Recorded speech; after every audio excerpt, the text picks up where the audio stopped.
Are small speakers better than big ones? This comes from Garth in Northern Ireland. I'm not sure. Northern Ireland, that must be the top part. Where's Dublin? I've been to Dublin, and I kissed the Blarney Stone. I think that's southern. I am map challenged, so. Hey, Paul, wouldn't it be better to have a small speaker and sub combo than a large floor standing speaker? Small speakers tend to image better, and not having bass within the speaker itself reduces resonances, hence making a more stable image. So let's say that two speakers at 10, 20, 30K, one floor standing, the other small stand mounts with two subs. Which of these are going to give the best bang for the buck? Oh, you should visit here. The coastline is breathtaking. I'm taking you up on that, Garth. Damn straight. I love Ireland. What a great place. That's a tough question because you bring up some very valid points. Small speakers do have advantages and disadvantages. I personally find that properly set up, I prefer floor standers to small ones. But let's go back a little bit in history. Years ago, all the rage were called subsat systems.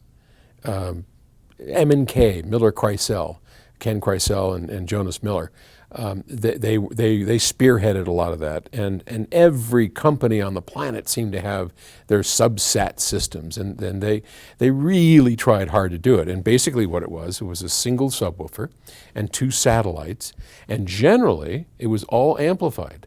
So the ones I remember best were, well, like the M&Ks.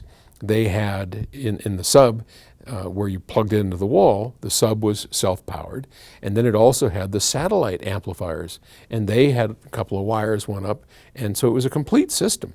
All you needed to do was just plug in a preamp or something to feed it, and then you had this setup.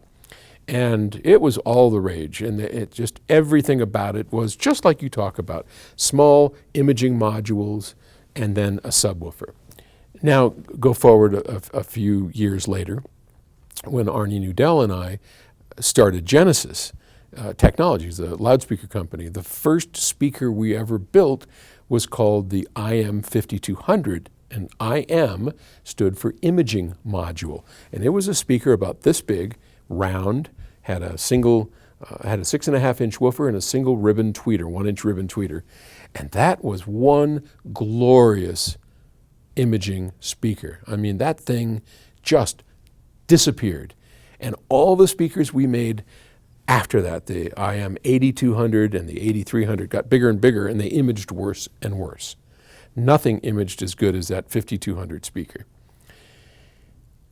That said, so yes, there's validity to what you're saying, absolutely.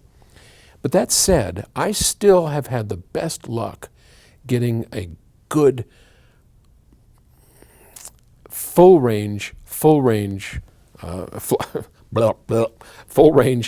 standing loudspeaker. I really have found that to be, at the end of the day, properly set up and designed right. It too can disappear, and every bit as well as that IM 5200 did back in the day. There's just something about a full-range speaker that you just don't get.